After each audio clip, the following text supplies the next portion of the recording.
Merry Christmas Eve Eve! We're in the kitchen this evening.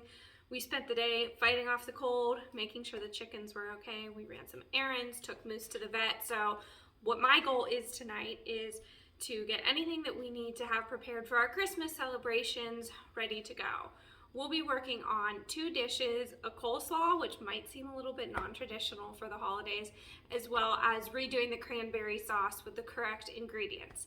The best thing about these 2 dishes is that you can make them ahead of time and they're easy to transport. So Christmas Eve, Christmas Day, we won't have anything to cook, get together, worry about. So let's go over to the stove and get started on the coleslaw. All right, so we already have these cranberries on. We're waiting for them to pop until we get to the next step. Over here, we're going to get started on kind of the sauce for the coleslaw. It is really super simple, just oil, vinegar, and some seasonings. I'm making a double batch of this today. So we're going to go in with 2 cups of vinegar. Now most recipes, this is called Harvey Slaw. Most recipes call for white vinegar. I just prefer apple cider. Then we're going to do 1.5 cups of oil. Again, this is a double batch. I think we need a bigger pan.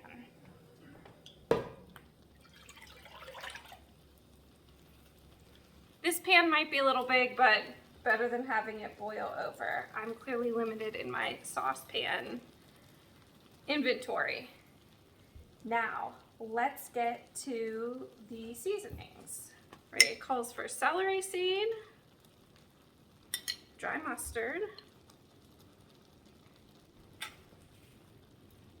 salt, and you know me, I like to pepper and garlic everything, so those are my add-ons to this recipe. Now we're just going to stir this up, turn on the heat, and bring it to a boil. While we're waiting for the stuff on the stove to do its thing, we're going to head over and get some chopping done. Before we could get to the chopping, the cranberries needed some attention. So they started popping and splitting open. So now we're going to add the sugar. This calls for 2 cups of sugar. Now we'll wait for that to come to a boil. We're going to get started with the shredding for the slaw first.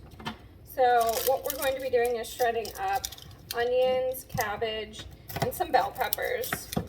Most recipes call for carrots, but I don't have any.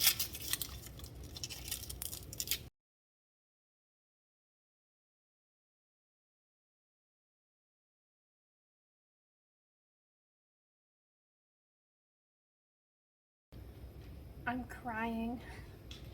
Okay, amidst my tears, we're back on the stove. The cranberries came to a boil once the sugar was added.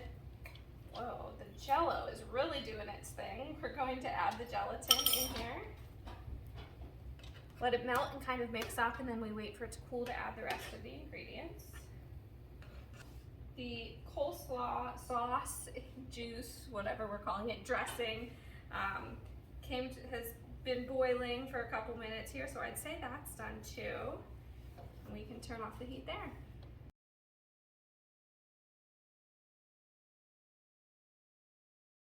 We have 1 head of cabbage shredded, and I don't know if you can see from here, but I have 3 containers, so I'm kind of just filling everything up proportionally. I was going to shred that big head of cabbage, but I think we're in pretty good shape without it, so we're gonna move on to the bell peppers now. Most Harvey Slaw recipes call for these sliced and kind of put on top or between the layers, but I like a little bit of pepper in every bite, so we're just going to shred these up as well. We have our 3 containers here. They have the shredded cabbage, onions, and bell peppers. So I'm just going through and mixing the vegetables together. Now we have the dressing that we made on the stove. I'm just going to pour it in proportionally to each of these. Finally, we're just going to go in with a little bit of sugar on each. And then we'll stir and be done. So we have our first dish done. We have enough coleslaw to take to 3 different gatherings. you could take this to a summer event, but it's also nice in the winter as well. I know for winter holidays, I always like to take something green, but if I take a salad, honestly, in comparison to the cream of this and the cream of that and all the delicious holiday traditions we have, the salad usually isn't a hot commodity, but once a salad is dressed, then it starts to get limped. It's not good for keeping away for leftovers. This slaw is meant to be that way. So it's easy, make ahead. You can make in big batches. And it's a crowd pleaser, but also good for leftovers. So let's go finish up the cranberry salad. We've regrouped post coleslaw. Put some of the veggie scraps to the side. We'll give those to the chickens tomorrow. I'm sure they'll really love this as a treat. So what we have to do next is chop the pecans, the white grapes, and some celery to put in the cranberry salad once it's cooled down. So we'll get started with that. Since I already have the cutting board and all this stuff out, I'm also going to be chopping up some vegetables that I need for freezer meals. I have a friend that is having a baby at the end of the month, and something I've been in the habit of doing when you traditionally would maybe take someone over food is make these freezer meals. Now make sure they're super convenient, dump and go and are an entire meal, but then they're not overwhelmed with food. And it's also not takeout. Sometimes when you are trying to heal, what your body needs is just normal home cooked food. So I've been giving freezer meals in those situations the past few years now. I think it's a good idea. If I've given them to you and you don't, certainly let me know, but I'm gonna get some chopping done for that as well.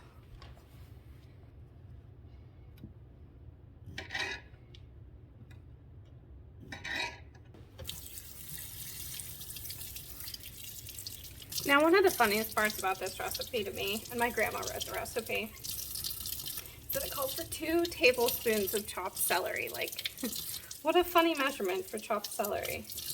So, I just wing it.